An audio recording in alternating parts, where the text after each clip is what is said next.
Have you ever sat down to study and just felt nothing? You know, that feeling where your brain just refuses to cooperate and all you feel is this deep, profound exhaustion? Look, if that's you right now, you're in the right place. We've somehow turned learning into this guilt-fueled grind where if you're not suffering, you're not doing enough. You pull all-nighters, you cram, you highlight everything in sight, and yet you retain basically nothing. And then you wonder why you hate it. So today, we're going to show you how to study in a way that actually works. A way that's good for your grades, sure, but also for your mental health and your energy. Think of it as installing a new brain-friendly operating system for learning. We're going to cover why your current system feels like it's failing, how to actually manage your focus, how to learn more efficiently, how to optimize your environment, build a truly resilient mindset, and then how to take that all-important first step. All right, let's dive in. So first things first, let's diagnose the bug in the current system. Why does studying so often feel like pushing a boulder uphill? Yeah, that feeling. It's like a total shutdown, right? You hit this invisible wall and your brain just checks out, refuses to cooperate. And the words just start to blur. You read the same sentence 5 times, but absolutely nothing sinks in. This isn't a failure of willpower. Let me say that again. It is not a failure of willpower. It's a symptom of a completely broken system. We confuse hours spent with progress and stress with productivity, and that is precisely why it feels so unbelievably draining. And this right here changes everything. It reframes the entire problem. The issue isn't you. You're not lazy. You're not broken.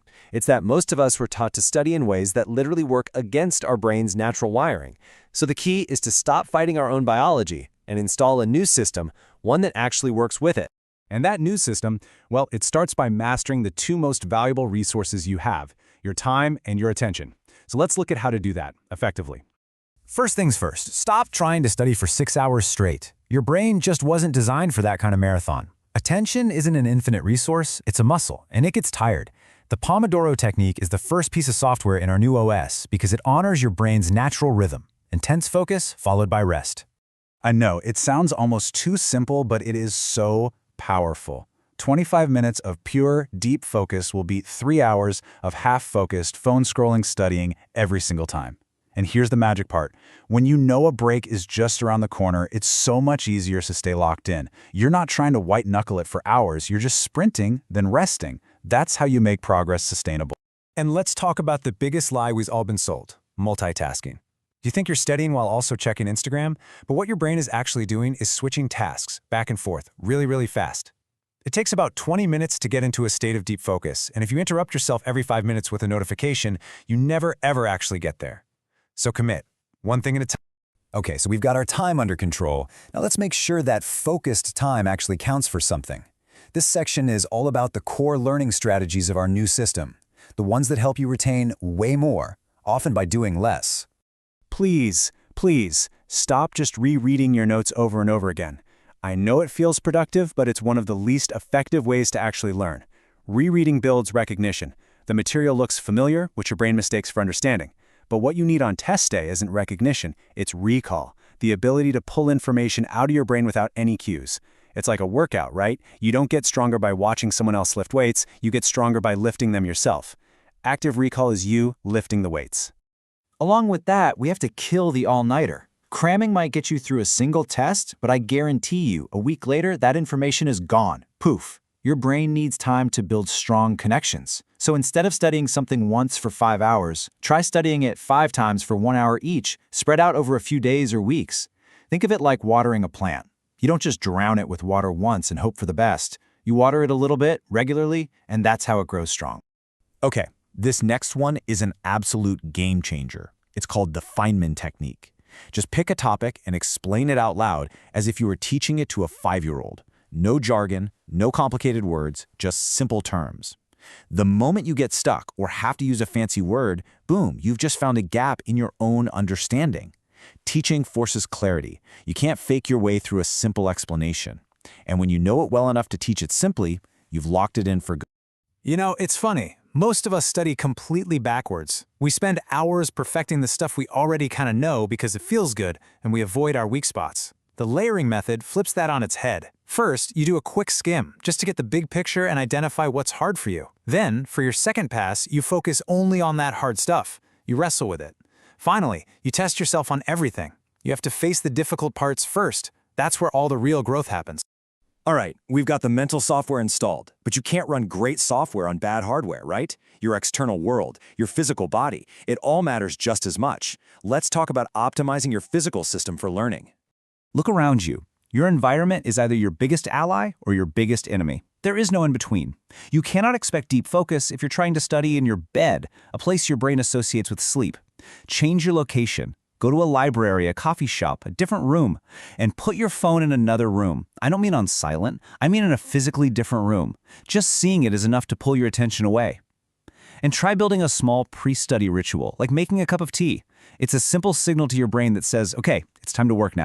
And let's be real for a second. You are a biological creature. You're not a robot. You absolutely cannot outstudy a tired brain. If you're running on 4 hours of sleep and 3 energy drinks, you're just not retaining anything. You know when the learning actually happens? When you're asleep. That's when your brain consolidates all those memories. I promise you, 6 hours of studying on a well-rested brain is better than 10 hours on an exhausted one. Eat real food, move your body, treat yourself like a person. Okay, we've covered tactics and environment. But now we need to talk about the internal game, because, honestly, this might be the most important part of all. You can have all the best strategies in the world, but if your mindset is working against you, it's always going to be an uphill battle. Let's fix that. I'm going to tell you a secret that might sound a little harsh, but it's the absolute truth. Motivation is a myth. It's unreliable, it comes and goes.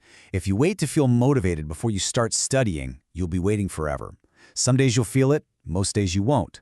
What you need is discipline, and not some scary military kind of discipline, just the quiet commitment to show up, to do the thing, especially on the days you really don't feel like it, because that's when it counts the most. This next one, it's just a tiny shift in language, but it can change everything about how you feel. Stop thinking to yourself, I have to study. Frame it as, I get to study. You have access to information that people 100 years ago would have killed for. You have the chance to grow, to learn something new, to build a future for yourself. Yeah, it's hard, of course it is, but it is also an incredible privilege. And finally, can we please stop treating rest like it's a weakness? Burnout is real, and it happens when you feel guilty for taking a break. Rest is not the enemy. Real, sustainable productivity includes recovery. If you're feeling fried, take the break, go for a walk, get some sleep, do something that actually fills you up. You have to give yourself permission to rest without the guilt. You are not falling behind, you are recharging. Okay, we have covered a ton of ground. New techniques, new systems, a whole new mindset. But talk is cheap, right? None of it means a single thing if you don't actually do something with it. So let's talk about your first step forward, starting right now. So I want you to ask yourself a really simple question. What's one habit, just one, that you've been avoiding, that you know would help? Maybe it's putting your phone in another room. Maybe it's just trying one 25-minute Pomodoro session. You don't have to fix everything today. That's not the goal. You just have to start somewhere. So pick one thing and commit to it. Just for tomorrow. That's it. That's all it takes to start. Because this is the transformation. This is the whole point. It's not about one big heroic effort. It's about all these small repeated actions that build a better, smarter system over time. You're shifting from brute force to intelligent effort. And yeah, some days you'll fall off track. That's okay. It's part of the process. What matters is that you just come back, you reset, and you try again. Seriously, you've got this. Not because you're suddenly going to become a superhuman or because it'll instantly be easy, but because you're no longer fighting against your own brain. You're finally starting to work with it. And trust me, that changes everything.